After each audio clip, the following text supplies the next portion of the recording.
4장 8절에서 15절.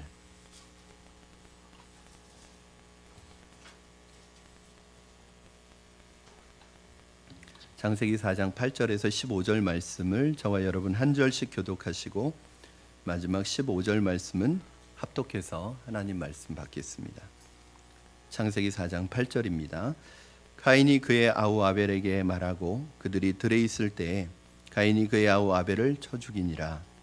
여호와께서 가인에게 이르시되 내 아우 아벨이 어디 있느냐? 그가 이르되 내가 알지 못하나이다. 내가 내 아우를 지키는 자니이까. 이르시되 내가 무엇을 하였느냐? 내 아우의 핏소리가 땅에서부터 내게 호소하느니라. 땅이 그 입을 벌려 네 손에서부터 내 아우의 피를 받았은즉 네가 땅에서 저주를 받으리니 내가 밭을 갈아도 땅이 다시는 그 효력을 내게 주지 아니할 것이요 너는 땅에서 피하며 유리하는 자가 되리라. 가인이 여호와께 아뢰되 내 죄벌이 지기가 너무 무거우니이다. 주께서 오늘 이 지면에서 나를 쫓아내시온즉 내가 주의 낯을 배웁지 못하리니 내가 땅에서 피하며 유리하는 자가 될지라. 물은 나를 만나는 자마다 나를 죽이겠나이다. 여호와께서 그에게 이르시되 그렇지 아니하다. 가인을 죽이는 자는 벌을 7배나 받으리라 하시고 가인에게 표를 주사 그를 만나는 모든 사람에게서 죽임을 면하게 하시니라. 아멘. 네, 오늘 말씀은 지난주 설교와 연결해서 들으시면 좋을 것 같습니다. 지난주에 가인의 모습을 보면서 분노를 다스려라, 죄를 다스려라라는 제목으로 말씀을 전했는데 지난주에 그 설교가 여러분 마음에 많이 와닿았었나 봐요. 제가 이제 저희 그 페이스북 페이지 이렇게 관리자니까 전도사님하고 저하고 관리자거든요. 그 들어가면 조회수가 이렇게 떠요. 근데 보통 저희 교회 설교 조회수 평균 조회수가 있는데 그 조회수보다 4배가 많은 그 분들이 오셔서 설교를 들으시고 뭐 우리 교회 성도님들뿐만 아니라 다른 분들도 듣고 계시는데 뭐 4배가 그래서 굉장히 분노가 많으시구나. 마음속에 분노를 굉장히 분노의 문제가 굉장히 우리 가깝게 있구나. 그리고 그 분노를 다스리지 못함으로 인해서 스스로 많이 힘든 부분들도 계시겠구나 하는 그러한 생각을 가졌습니다. 오늘 지난주와 연결해서 말씀을 보시면 좋겠습니다. 우리 말에 종려에서 뺨 맞고 한강에서 분풀이 한다, 그런 말이 있습니다. 오늘 본문에 나오는 가인에게 적합한 말이 아닌가 생각합니다. 왜냐하면 가인이 하나님 앞에 드려진 이 예물과 제사가 거부되어지고 나서 그 거절감을 가지고 그 분을 내고 그 미움을 가지고 그걸 누구에게 분풀이를 하냐면 아벨에게 분풀이를 합니다. 그런데 좀 심각하게 분풀이를 합니다. 우리 8절 말씀 한번 다시 읽겠습니다. 여러분 시작. 가인이 그의 아우 아벨에게 말하고 그들이 들에 있을 때에 가인이 그의 아우 아벨을 쳐 죽이니라. 그 분이 얼마나 분노가 심하게 일어나는지 그것이 나중에 미움으로 바뀌고 그것이 증오로 바뀌어서 나중에는 가인이 아벨을 따로 들에 불러내어 가지고 살해를 합니다. 인류 최초의 살인이 나타나는 장면입니다. 여러분 분노는 불과 같습니다. 한번 불이 붙으면 그 불길이 번지기 시작하면 그 불을 끄기가 참 어렵습니다. 그리고 그 불은 모든 것을 태워버리는 것처럼 이 분노가 우리 안에서 일어나기 시작하면 이 분노를 잠재우기가 참 보통 어려운 게 아니에요. 그리고 이 일어난 분노는 다른 사람에게 육체적으로나 정신적으로 큰 해를 끼치고 사그라드는 경우가 많습니다. 분노는 분노로 인해서 가인의 얼굴색이 변하기 시작했습니다. 하나님께서 가인의 모습을, 그 변한 얼굴색이, 안색이 안 좋은 모습을 보시고 그렇게 말씀하십니다. 경고를 하십니다. 죄가 문 앞에 엎드러져 있다. 너는 죄를 다스릴지니라. 너 죄를 다스릴 수 있는 책임을 가인에게 주셨습니다. 그러나 가인은 하나님의 그 경고의 말씀에 반응하지 않고, 하나님의 말씀에 반응하지 않고 자기 안에서 일어난 감정에 반응함으로 말미암아 그 아우 아벨을 만나 죽이게 되었습니다.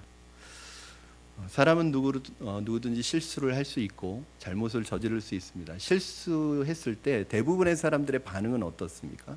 자신의 실수를 인정하고 고백하는 것이 아니라 어떻게 해서든 그 실수에 대해서 그 잘못에 대해서 변명을 하고 그리고 할 수만 있다면 이 잘못을 다른 사람에게 전가시키는 것을 볼 수 있습니다. 가인 역시 자신의 잘못을 인정하지 않고 하나님에게 거절당한 상처를 마음에 두고 있다가 그 화풀이 대상으로 아벨을 생각하고 있었습니다. 그렇게 시간이 흐르면서 아벨과 가인의 관계가 점점 나빠졌습니다. 이 살인이 저질러진 것은 제사를 드리고 바로 저질러진 게 아니라 좀 시간이 지났습니다. 그러나 점점 관계가 악화되고 가인의 안에 일어났던 이 분노는 아벨에 대한 미움과 증오로 바뀌었고 이 미움과 증오가 쌓이면서 나중에는 죽여버리고 싶은 마음이 들기 시작했습니다. 여기서 우리는 중요한 사실을 깨닫게 됩니다. 우리의 마음 속에 있는 분을 다스리지 못하면 그 분노는 누군가를 향한 증오와 미움으로 바뀐다는 사실입니다. 그리고 그 증오와 미움은 그 사람을 죽이고 싶도록 만들고 그것을 실행에 옮기도록 만든다는 것입니다. 예수님께서 그런 말씀을 하셨습니다. 너희가 살인하지 말라 하는 말을 들었으나 내가 너희에게 말하노니 형제를 미워하는 자마다 이미 살인한 자다, 이렇게 말씀하셨습니다. 그 말씀을 들을 때 미워했다고 그걸 살인까지 했다고 할 수 있는가라고 생각할 수 있지만 오늘 가인의 모습을 보니까 미움에서 출발한 것이 결국 사람을 죽이는구나. 이것이 실천이 되었든지 안 되었든지 이미 실천이 되지 않았더라도 우리 마음속에서 그 사람을 이미 여러 번 죽인 거예요. 미움이라는 것이 그렇습니다. 실천만 안 됐을 뿐이지 실행만 안 됐을 뿐이지 우리의 마음속에서 어떤 사람을 여러 번 죽일 수 있어요. 이미 주님께서는 그 마음의 동기까지 보시고 그것도 살인하는 것이라는 거예요. 여러분, 미움은 살인을 낳습니다. 분노는 살인을 불러옵니다. 저는 이 시간 여러분의 마음속에 작은 분노와 미움까지도 예수님의 이름으로 다 사라지기를 주님의 이름으로 축원합니다. 정말 중요해요. 우리 마음속에 미움을 키우면 안 됩니다. 동생을 죽인 가인은 이미 죄의 삭은 사망이에요. 죄를 지었기 때문에 그것은 죽음으로 갚을 수밖에 없어요. 이미 형이 정해진 것입니다. 그런데 하나님께서 가인에게 찾아오셔서 뭐라고 말씀하시죠? 거봐라, 너 그럴 줄 알았다. 내가 그렇게 말했는데 경고했는데 내 말 안 듣더니 잘 됐다. 너 어디 한번 혼 좀 나봐라, 이렇게 말씀하시지 않으셨어요? 우리 9절 말씀 한번 같이 읽겠습니다. 시작. 여호와께서 가인에게 이르시되 내 아우 아벨이 어디 있느냐? 그가 이르되 내가 알지 못하나이다. 내가 내 아우를 지키는 자니이까. 마치 죄를 짓고 숨어있던 아담에게 찾아오셔서 아담아 어디 있느냐 라고 물으셨던 것과 똑같이 죄를 짓고 숨어 있었는지 그냥 있었는지는 모르겠지만 가인에게 찾아오셔서 하나님께서 묻습니다. 가인아, 내 아우 아벨 어디 있느냐? 하나님의 질문은 답을 요구하는 질문이 아닙니다. 궁금해서 정말 답을 몰라서 호기심에 하시는 질문이 아닙니다. 이미 하나님은 가인이 아벨을 죽여서 땅에 묻은 것을 다 알고 계십니다. 그럼에도 불구하고 하나님이 이미 그 죄를 범한 사람에게 형을 확정해도 되는데 하나님 굳이 찾아오셔서 가인에게 이 질문을 하시는 이유가 무엇입니까? 기회를 한 번 더 주시기를 원하시는 것입니다. 회개할 기회를 한 번 더 주시기를 원하시는 것입니다. 그럼 법정에서 판결을 하기 전에 그 사람이 이 죄에 대해서 얼마나 뉘우치고 있고 그 죄를 인정하고 그 죄에 대해서 자신의 잘못을 깊이 뉘우치고 또 자신이 피해를 끼친 피해자에게 용서를 구하고 용서를 받으면 그 최종적인 그 판결이 날 때는 형량을 많이 줄여줍니다. 우리가 이제 인터넷이나 뉴스를 보면서 어떤 사람이 피해자와 합의를 해서 피해자의 용서를 받아서 형이 줄었다 그러면 막 욕하잖아요.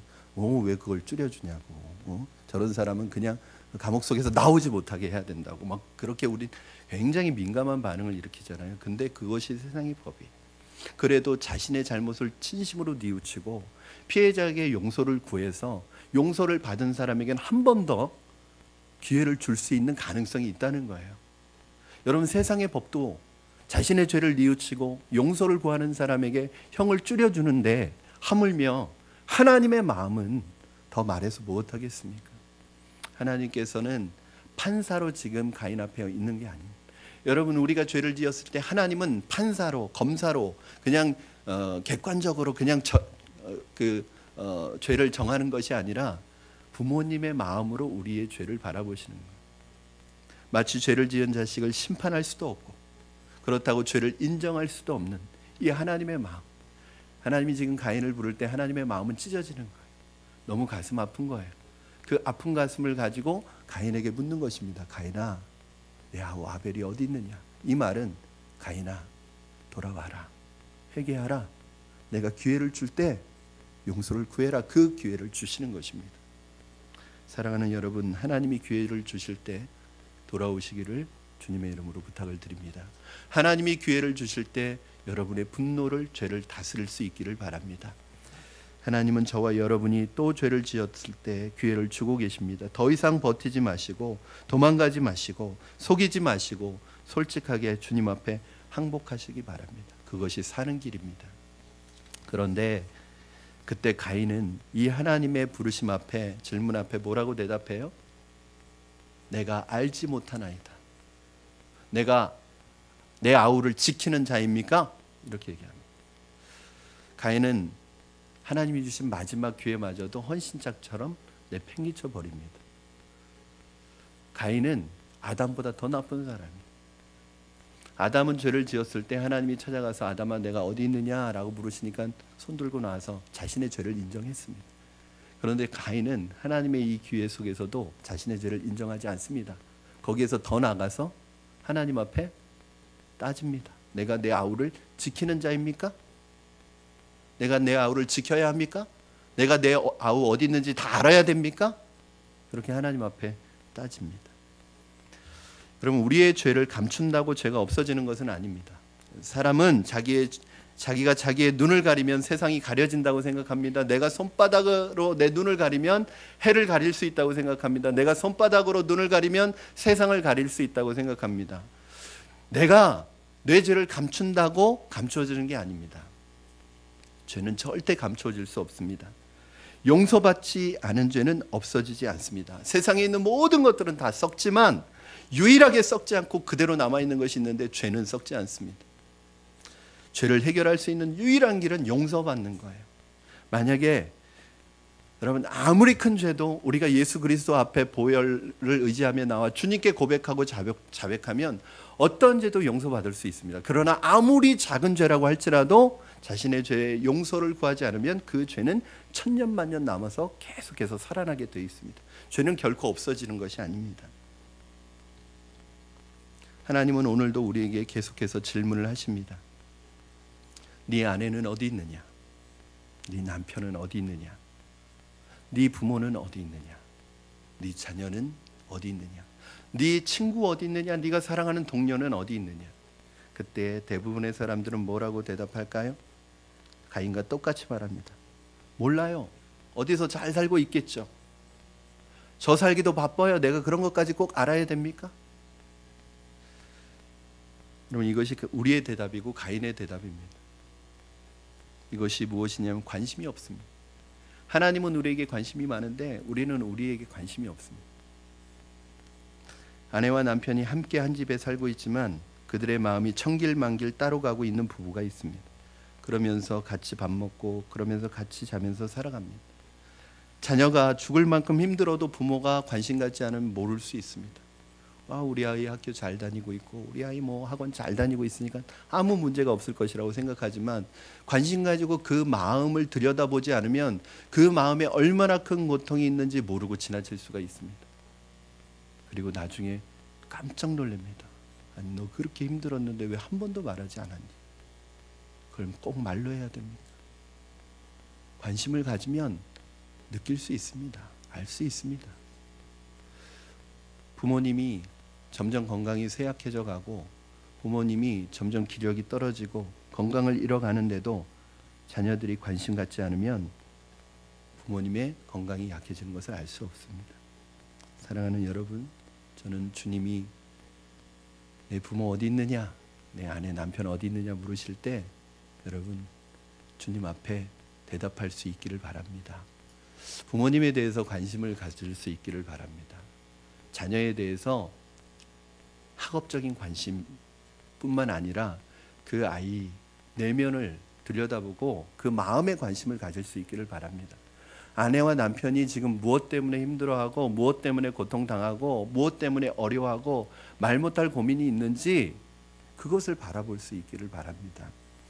죄를 지었으면 변명하거나 부인하지 말고 회개해야 됩니다. 그러나 가인은 그 순간 죄를 지은 회개하고 고백하는 것이 아니라 시치미를 떼고 변명을 늘어놓습니다. 그것에 대해서 하나님은 이렇게 판결하십니다. 세 가지 벌을 내리시는데 첫 번째는 땅의 생산력을 상실하고 그것 때문에 가인은 방황하는 사람이 됩니다.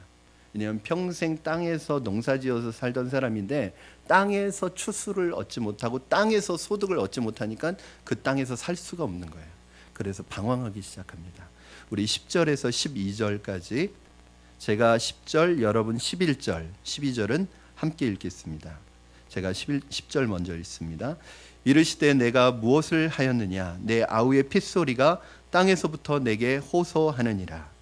땅이 그 입을 벌려 내 손에서부터 내 아우의 피를 받았은즉 내가 땅에서 저주를 받으리니 내가 밭을 갈아도 땅이 다시는 그 효력을 내게 주지 아니할 것이요 너는 땅에서 피하며 유리하는 자가 되리라.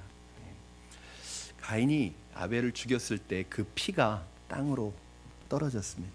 그래서 이것을 오늘 보면 마치 이 땅을 의인화시켜서 땅이 그 피를 받은 것처럼 그렇게 얘기를 합니다. 그리고 그 죽인 아벨을 아마 땅에 안매장을 했을 것입니다. 그 가인이 살인한 피를 받은 땅이 가인에게 준 첫 번째 저주는 밭을 갈아도 효력이 없을 것이다. 이렇게 말씀합니다. 밭을 갈고 농사를 지으면 농사가 잘 돼야 되는데 죄를 짓고 난 이후에는 무엇을 해도 안 되는 거예요. 땅이 나에게 전혀 소출을 주지 않는 거예요. 저는 여러분이 하시는 일들이 주님의 은혜 가운데 잘 되시기를 바랍니다. 정말 하나님 앞에서 그 일들을 이루어 가시기를 바랍니다. 하나님께서 가인이 죄를 지었기 때문에 여기 본문에 보면 마치 땅이 저주를 준 것처럼 얘기하지만 사실은 땅이 준 것이 아니라 하나님이 그렇게 명령하신 것입니다. 여러분 땅은 하나님의 명령을 받는 하나님의 종입니다.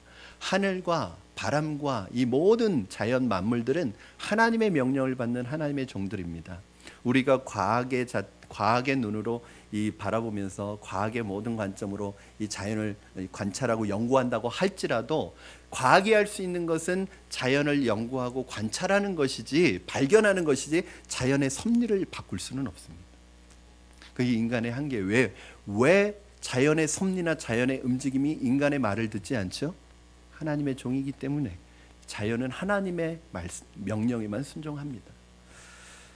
여러분 땅에 더 이상 정착할 수가 없기 때문에 따라오는 현상이 무엇이냐면 방황하는 것입니다. 유리하는 것입니다. 하나님이 우리에게 주셨던 은총을 거두어 가시면 우리는 방황할 수밖에 없습니다.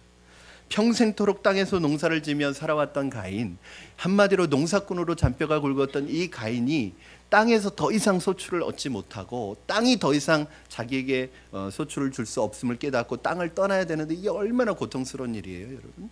평생 땅을 바라보고 농사 지으면서 살았는데 그 땅을 떠나야 돼요. 이건 죽음과도 같은 일입니다. 자기를 잃어버리는 거예요. 여러분 방황이라는 게 무엇이죠? 나를 잃어버리고 내 정체성을 잃어버리는 거. 방황하는 게 왜 힘들죠? 나를 잃어버리고 내 정체성을 잃어버리기 때문에 힘든 거예요. 나를 잃어버리고 내 정체성을 잃어버리는 것이 방황입니다. 오늘날 현대를 살아가는 사람들의 특징은 뭐냐면 방황합니다. 여러분은 어떻습니까? 여러분은 방황합니까? 아니면 목적지를 향해 잘 가고 계십니까?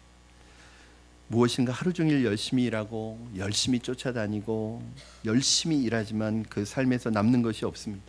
평생도록 이것이 내 인생의 목표인 줄 알고 내 인생을 바치고 내 청춘을 바치고 내 모든 것을 바쳐서 그 목표를 향해서 달려왔는데 나중에 결국에는 나에게 남는 것이 하나도 없습니다. 결국에는 인생의 마지막에 아무것도 손에 쥐지 못하고 땅으로 돌아가고 흙으로 돌아갑니다. 왜 그런지 아세요, 여러분? 인생은 방황하고 있기 때문에 그렇습니다. 방황을 아무리 화려하게 한다 할지라도 방황은 방황이에요. 이 세상에서 아무리 좋은 집에 산다 할지라도 아무리 좋은 차를 끌고 다니고 이 세상에 어떤 지위를 누린다고 할지라도 겉이 화려할지라도 그 사람은 방황하고 있는 거예요. 왜요? 끝을 보면 알 수 있어요. 아무것도 남지 않습니다. 얼마나 허무합니까? 그러나 이보다 더 큰 문제는 바로 마음속에 분노를 가지고 있는 것입니다. 마음속에 분노의 감정이 있으면 나타나는 특징 하나, 정착을 하지 못합니다. 왜요? 어디에 가도 만족을 못합니다. 이 일을 해도 만족이 없고 저 일을 해도 만족이 없고 이 직장에 가도 만족이 없고 저 직장에 가도 만족이 없습니다. 왜 그런지 아십니까? 어딜 가도 그 마음속에 분노가 있기 때문에 그렇습니다. 분노의 불이 꺼지기 전까지는 절대로 정착하지 않습니다. 그래서 끝없이 방황하는 것입니다. 어떤 사람은 가정에 정착을 하지 못해요. 가정에 들어오지 못하고 밖에서만 돌아다닙니다. 밖에서 방황합니다. 어떤 사람은 사람에게 정착을 하지 못해요. 어떤 분들은 교회에 정착을 하지 못해요. 왜 그런지 아시요? 만족하지 않아요. 어떤 것에도 만족하지 않아요. 왜? 마음속에 분노가 있기 때문에 그렇습니다. 사랑하는 여러분, 저는 여러분이 분노를 다스릴 수 있기를 주님의 이름으로 권면합니다. 그 분노가 결국 여러분을 정착하지 못하게 하고 방황하게 만들지 않기를 바랍니다. 둘째는, 두 번째 하나님이 주시는 벌, 가인에게 주시는 벌은 뭐냐? 하나님의 낯을 보지 못하게 하십니다. 우리 13절 14절 말씀 같이 읽겠습니다. 13절 14절 시작. 가인이 여호와께 아뢰되 내 죄벌이 지기가 너무 무거우니이다. 주께서 오늘 이 지면에서 나를 쫓아내시온즉 내가 주의 낯을 배웁지 못하리니 내가 땅에서 피하며 유리하는 자가 될지라. 물은 나를 만나는 자마다 나를 죽이게 했나이다. 가인이 두려워한 것은 농사를 짓지 못하는 것도 두려웠습니다. 방황하는 것도 두려웠지만 가인에게 있어서 가장 두려운 것은 무엇이었는지 아세요? 하나님의 낯을 더 이상 뵙지 못하는 것이었습니다. 오늘 13절 말씀에 보니까 뭐라고 말씀하고 있죠? 가인이 여호와께 아뢰되 내 죄벌이 너무 지기가 무겁습니다. 이 말은 무슨 말이에요, 여러분? 내게 있어서 가장 무거운 짐은, 가장 무거운 벌은 뭐냐면 하나님의 낯을 뵙지 못하는 거예요. 아마도 저는 12절과 13절 사이에 어떤 시간적인 갭이 있었을 것이라고 봅니다. 그래서 하나님으로부터 땅의 소출을 얻지 못하고 방황하다가 보니까 하나님의 품을 떠나서 있다 보니 하나님의 품을 떠나 보니까 정말 자신에게 이 하나님의 품이라는 게 얼마나 좋았던 것인지 그때에서 비로소 깨닫게 된 거예요. 여러분, 우리는 하나님께서 우리에게 주신 행복이 우리 주변에 많이 있습니다. 하나님께서 저와 여러분에게 수많은 무수한 행복의 조건들을 주셨습니다. 그런데 대부분의 사람들은 우리에게 주신 이 행복보다는 수없이 수많은 행복을 주신 그 하나님의 은혜보다는 한 번 나에게 찾아오는 행운을 잡기 위해서 무수한 행복들을 다 짓밟을 때가 있어요. 제가 저희 대학 때 캠퍼스에 보면은 우리가 보통 그 토끼풀이라고 하는 클로버를 이렇게 하잖아요. 네잎 클로버를 찾으려고 막 저는 아주 눈이 딱 네잎 클로버에 있으면 바로 보입니다. 저는. 그래가지고 쭉 하고 하면은 남들은 그 하나도 못 찾는데 저는 몇 개를 찾아요. 그런데 그 몇 개의 네잎 클로버를 찾기 위해서 그 무수하게 깔려있는 세잎 클로버를 다 제가 짓밟고 다닙니다. 여러분도 아시는 것처럼 네잎 클로버의 꽃말은 행운이죠. 세잎 클로버의 꽃말은 행복입니다. 그 한순간에 그 하나, 그 돌연변이 같은 행운을 얻기 위해서 사람들은 하나님이 허락하신 너무나 많은 수많은 행복을 무시하고 짓밟고 다닙니다. 부모를 떠나봐야 부모의 품이 얼마나 따뜻하고 소중한지 그때 비로소 깨닫습니다. 남자들은 군대 가봐야 우정의 무대에 가장 인기 있는 코너, 그리운 어머니. 그 우정의 무대가 하면 대한민국의 모든 어머니는 손수건 들고 TV 앞에 앉습니다. 군대에서도 제일 인기 있는 그 프로가 우정의 무대였어요. 그때 그리운 어머니, 저분은 나의 어머니입니다. 나중에 어머니가 아닌 게 밝혀졌어요. 그럼 뭐라 그러죠? 김일병의 어머니는 저의 어머니입니다. 뭐 이러잖아요. 여러분, 군대에서는 그냥 어머니 소리만 들어도 그냥 마음이 뭉클하고, 근데 이상하게 아버지 소리를 들으면 이게 뭉클해지는 게 없는데 어머니 얘기를 들으면 그렇게 뭉클해져요. 그럼 부모님의 품을 떠나 보면 얼마나 그 품이 따뜻하고 소중한지 알 수 있어요. 가정을 잃어보면 가정이 얼마나 소중한 공간이었다는 것을 알 수 있습니다. 건강을 잃어봐야 아무렇지도 않게 출퇴근하던 그때 그것이 얼마나 감사했던 것인 줄 알 수 있습니다. 침상에 누워서 꼼짝도 못하고 있을 때 출근하는 사람이 그렇게 부러운 거예요. 그런데 우리는 그런 건강을 주셨음에도, 그 행복을 주셨음에도 그걸 행복으로 여기지 않고 살아갑니다. 아이를 잃어버려 보면 그 아이에 대해서 뭐 성적이든지 그 아이의 무슨 공부라든지 그 아이가 앞으로 무슨 직업을 갖게 되느냐, 그거 아무것도 중요하지 않아요. 부모의 마음은 빨리 우리 아이가 돌아오기를 바라는 게 부모의 마음입니다. 가인은 하나님의 품을 떠나고 나서야 하나님의 품이 얼마나 소중한지 비로소 깨닫게 된 것입니다. 그렇다면 여러분, 하나님의 낯은 무엇일까요? 이게 참 어려운 표현이에요. 왜냐하면 하나님은 영이시기 때문에 형체가 있지 않습니다. 얼굴이 없으세요. 그런데 하나님의 낯을 배웁지 못한다는 것은 무슨 뜻일까요? 그럼 아마도 하나님의 임재를 말씀하시는 걸 거예요. 그래서 아담과 하와와 그의 자녀들에게 있어서 여호와의 낯은 어디였을까요? 에덴 동산이었을 거예요. 그렇죠? 이스라엘 사람들에게 있어서 여호와의 낯을, 하나님의 얼굴을 배우는 하나님의 존전은 어디였을까요? 성막이고 성전이었을 것입니다. 그렇다면 여러분, 오늘 우리에게 있어서는 하나님의 낯은 무엇일까요? 바로 하나님의 말씀을 듣는 것입니다. 우리가 교회에 모여 설교 말씀을 듣는 것이 하나님의 낯을 뵙는 것입니다. 여러분, 설교 말씀을 듣는 것은 단순히 좋은 이야기, 강좌를 듣는 게 아닙니다. 설교 듣는 것은 하나님의 보좌 앞에 나가 하나님을 배우는 행위입니다. 저는 그래서 설교를 들을 때는 예배의 형태를 갖추어야 된다고 생각을 합니다. 우리가 예배 가운데 나가서 그 예배 속에 임하시는 하나님의 말씀으로 임하시는 그 하나님의 임재를 경험할 때 이것이 바로 하나님의 낯을 배우는 거예요. 참 감사한 것은 우리 교회에 오시는 새가족 출신자들이 이 하나님의 낯을 뵙고 있어요. 제가 저에게 직접 간증을 하시지는 않지만 이렇게 뭐 순회에서 나눔에서 하시는 얘기를 들어보면 하나님이 나와 함께 계시는 걸 느끼고, 예배 때마다 하나님의 음성을 듣고 하나님이 내게 주시는 말씀을 듣고 하나님이 살아계시다는 걸 느끼고 그 안에서 평안함을 누리는, 이게 얼마나 놀라운 일입니까? 벌 중에서 가장 무서운 벌은 하나님의 말씀을 듣지 못하게 내쫓는 것입니다.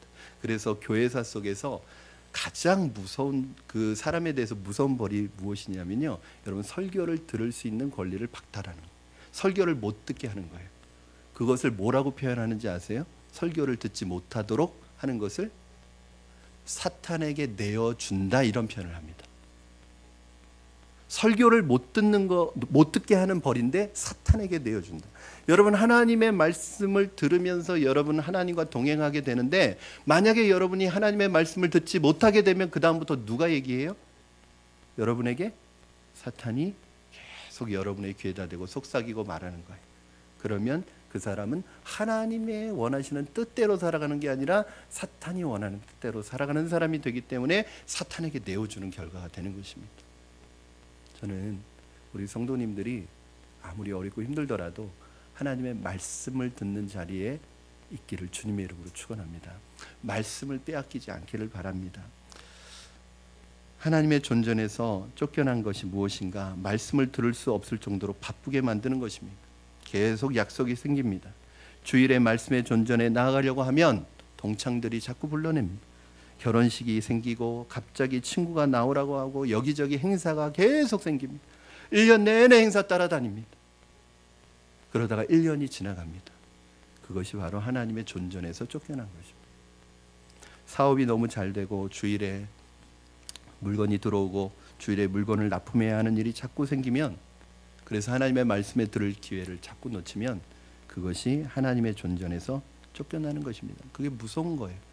여러분, 말씀을 듣지 못하고 말씀을 들을 기회를 자꾸 잃어버리는 것을 두렵게 생각해 보신 적이 있으신가요? 그게 무섭게 여겨지신 적이 있으신가요? 그걸 두려워하고 이게 내게 가장 큰 벌이라는 것을 느끼는 것만으로도 감사한 일이죠. 그걸 느끼지 못하고 살아가는 사람들도 많이 있습니다. 사랑하는 여러분, 저는 여러분이 하나님의 말씀으로부터 멀어지지 않기를 바랍니다. 말씀 안에 만족이 있고 주님과 함께 거하는 예배에 우리의 존재 목적이 있는데 그걸 잃어버리고 살아가니 다른 것으로 그 마음을 채울 수가 없고 허무하고 허전한 것입니다. 다른 것으로 대체해 보려고 노력하지만 그 어떤 것도 우리의 마음을 채울 수 없습니다. 저는 오늘 예배드리는 이 시간이 여러분에게 하나님의 낯을 뵙는 시간이 되기를 주님의 이름으로 축원합니다. 마지막으로 하나님이 가인에게 주신 벌이 뭐냐? 심리적인 불안과 두려움이 찾아옵니다.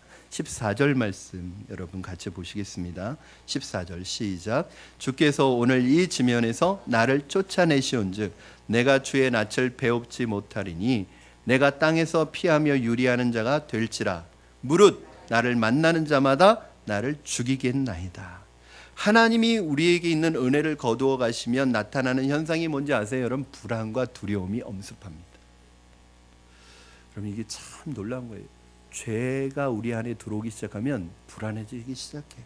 두려워지기 시작해요. 반대로 우리가 하나님 앞에서 성결하고 정결하면 어떤 상황에서도 담대할 수 있습니다.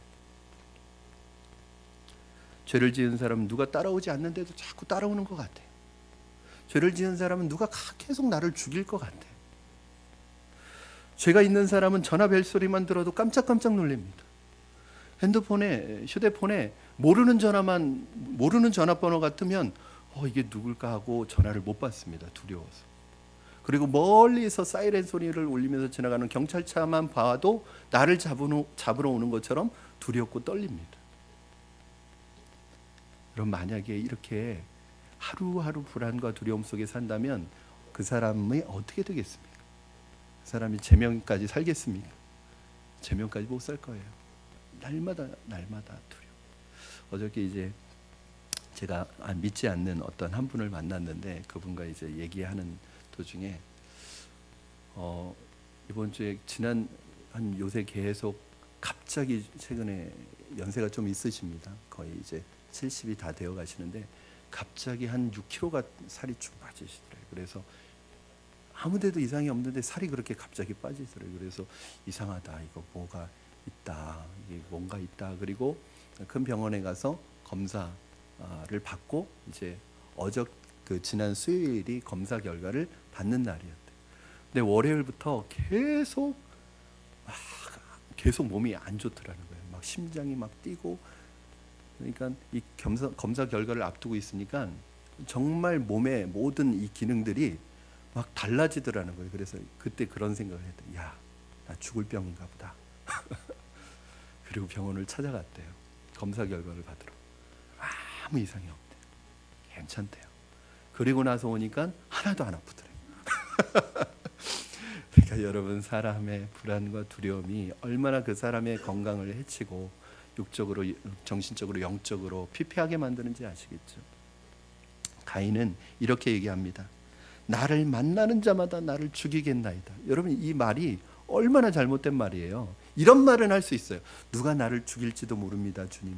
그럴 수는 있는데 나를 만나는 사람마다 나를 죽일 거래요. 여기 계신 분들이 저를 만날 때마다 저를 죽일 거라는 생각을 갖고 있는 거예요. 저분도 얼마나 과대망상입니까? 여러분, 가장 무서운 벌이 무엇이냐면 죄를 지은 사람이 이미 심리적으로 자기 벌을 받고 있는 거예요. 그러니까 죄를 지은 사람은 이미 자기 그 죄가 드러나지 않아도 벌을 받고 있는 거예요. 심리적으로. 무엇으로? 두려움과 불안함으로. 그래서 내 죄의 벌, 형벌이 너무 무겁습니다. 여러분, 용서받지 못한 죄는 한평생 무거운 짐이 됩니다. 전에도 한번 말씀드린 적이 있었어요.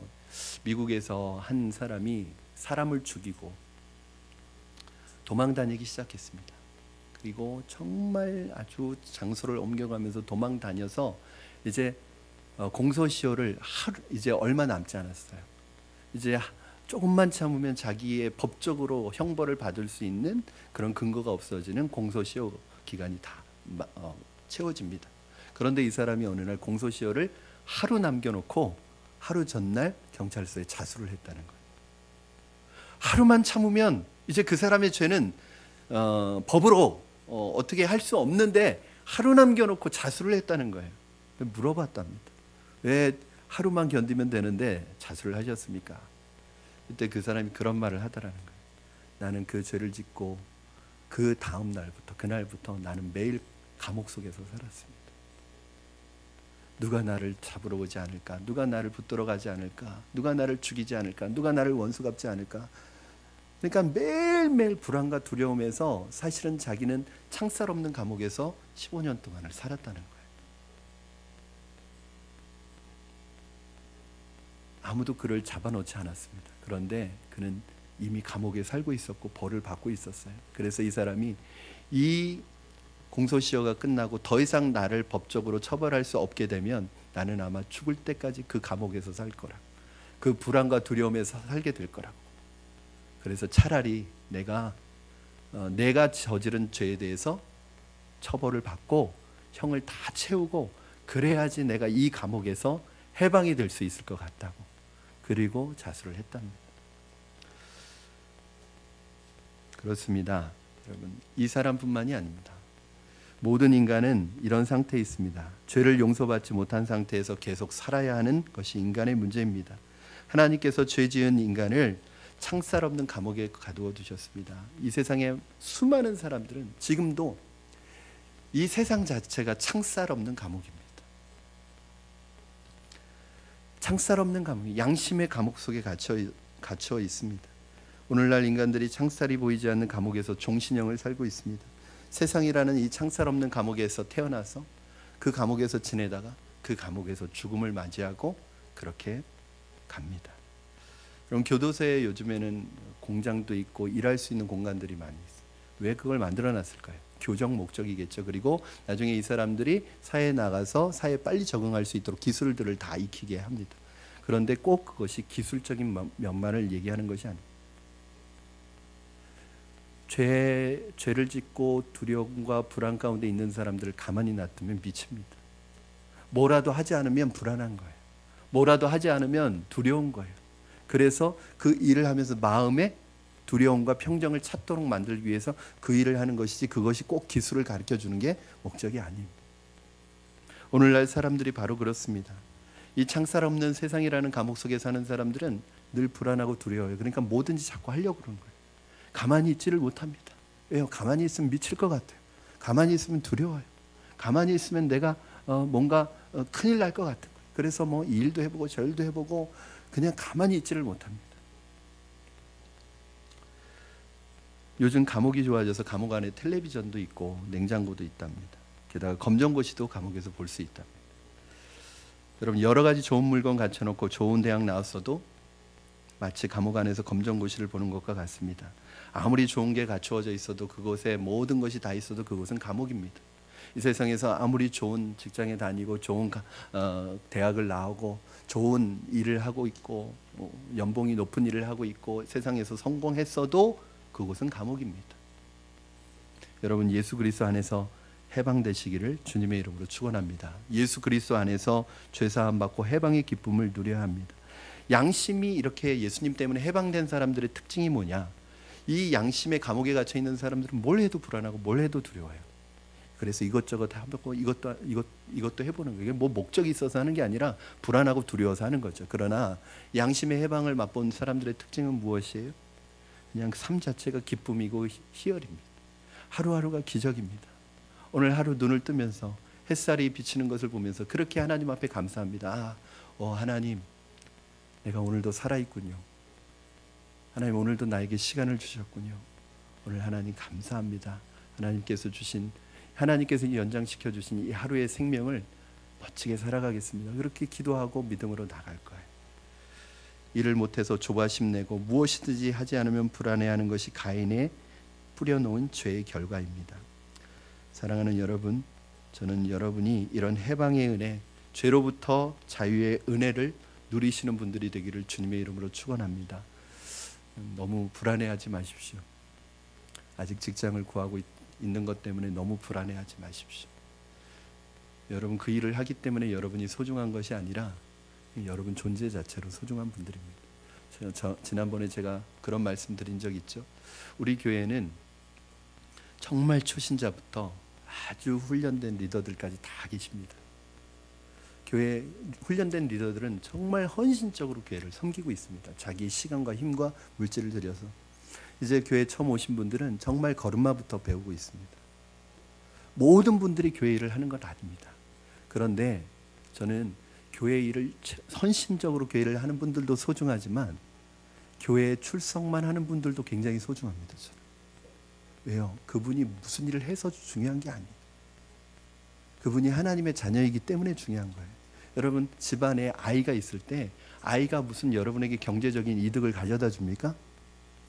돈 벌어다 주나요? 오히려 돈 까먹죠. 그런데 그 아이가 일을 하지 않기 때문에 그 아이는 우리 집에서 쓸모없는 아이인가요? 아니죠. 그냥 그 아이는 존재 자체로 우리 집안의 복덩어리고 귀한 존재입니다. 여러분이 무슨 일을 하기 때문에 소중한 분들이 아닙니다. 여러분이 어떤 대학을 나왔기 때문에 소중한 분이 아니에요.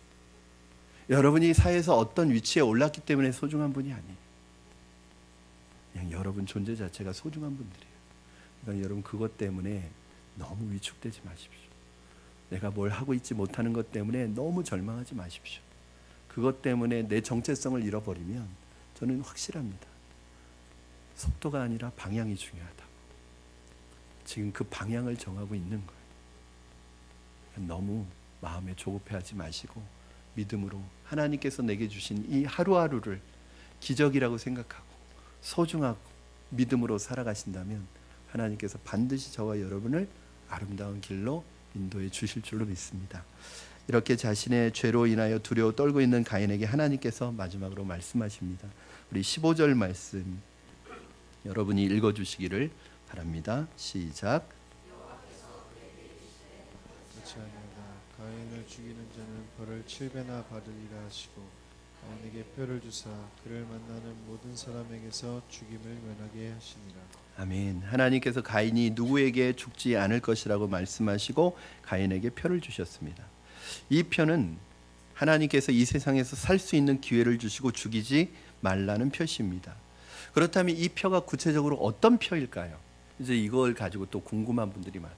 이게 도대체 무슨 표냐? 주는 표냐? 지니고 다니는 표냐? 머리 이마에 새기는 표냐? 몸에 새기는 표냐? 뭐 궁금해하세요. 그 중요하지도 않습니다. 하나도 중요하지 않습니다. 중요한 것은 이 표가 은혜의 표라는 거예요.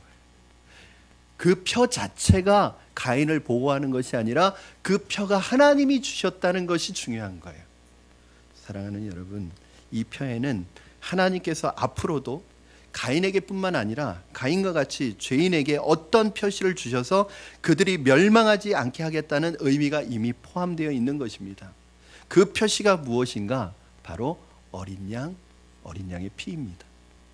아무리 죄인이라고 하더라도 이 어린 양의 피를 바라보고 있는 사람, 즉 예수 그리스도의 보혈을 의지하고 있는 사람은 어느 누구도 죽일 수 없습니다. 어떤 천사도 그를 사망으로 끌고 갈 수 없습니다. 지옥에서 하나님의 보좌 앞까지 걸어가는 그의 걸음을 누구도 막을 수 없습니다. 왜냐하면 하나님께서 주신 표시이기 때문입니다.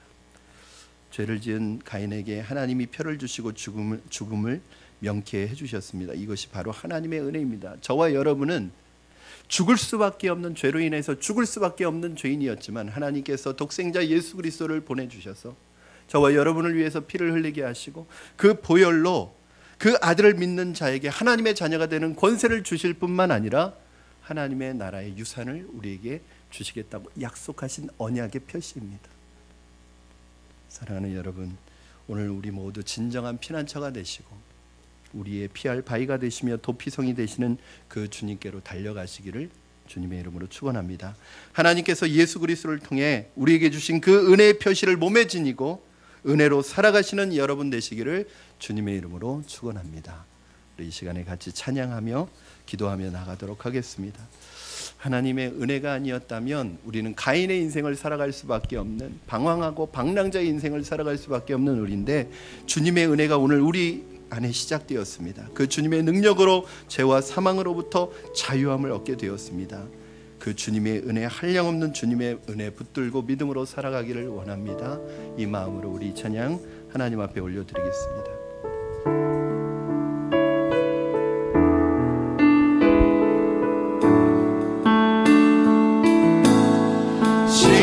시작됐네.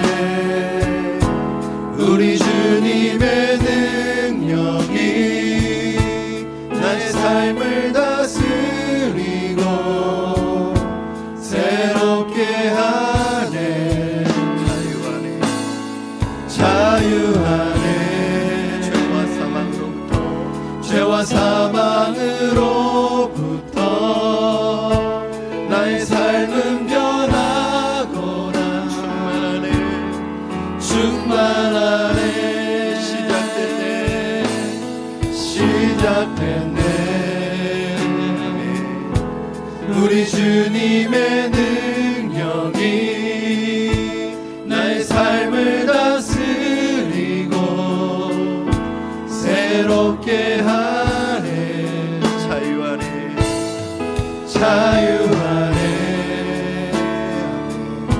죄와 사망으로부터 나의 삶은 변하구나. 충만하네.